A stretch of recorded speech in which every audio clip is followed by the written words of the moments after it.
Oggi ad Agrigento a sostenere la candidatura di Zambuto, ma anche della lista dell'UDC. Ecco quanto è importante questo voto non solo ad Agrigento ma in Sicilia. Le comunali sono il polso e poi con le preferenze sono la vera sana politica, cosa che dovrebbe essere anche a Roma, ma non lo è.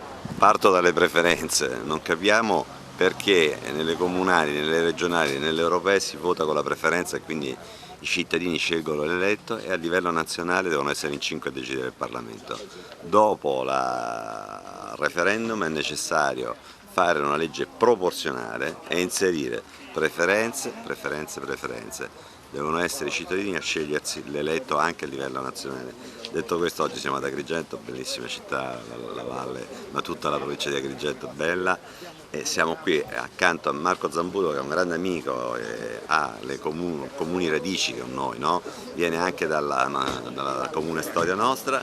Siamo una squadra di persone di grande livello, con chi ha esperienza politica, chi ha dimostrato nel mondo della professione, nel sociale, in altri settori di saper far bene, e quindi accanto a Zambuto mettiamo della gente che è in condizione il giorno dopo di poter amministrare meglio questa città e renderla ancora più bella. Ecco, il ruolo dell'UDC, il vostro ruolo dell'UDC anche a livello nazionale, in questo centrodestra che sempre più sembra acquisire voti ma sembra più essere anche un po' litigioso. Voi siete una forza moderata, c'è bisogno di una forza più moderata in Italia? Assolutamente, ma anche ci vuole un centro in Italia, bisogna ricostruire un centro, a ripartire dall'UDC, che è un partito comunque radicato nel territorio, piccolo ma con grandi valori dietro quello scudo crociato, no?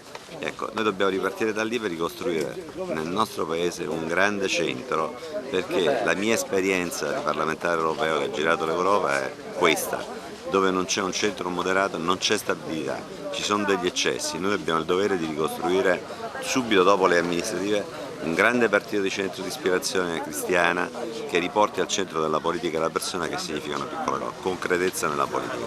Basta con chi viene, fa promesse leggendo il sentiment degli italiani e sparando poi stupidaggini e promettendo cose irrealizzabili.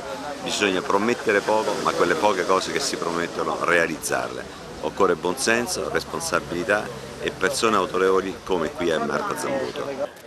Oggi a sostegno anche di Cesare, il segretario nazionale dell'UDC, segno di una campagna elettorale che ormai a poche ore entra nel vivo, insomma la gente si esprimerà, per cui bisogna fare il possibile per catturare il voto.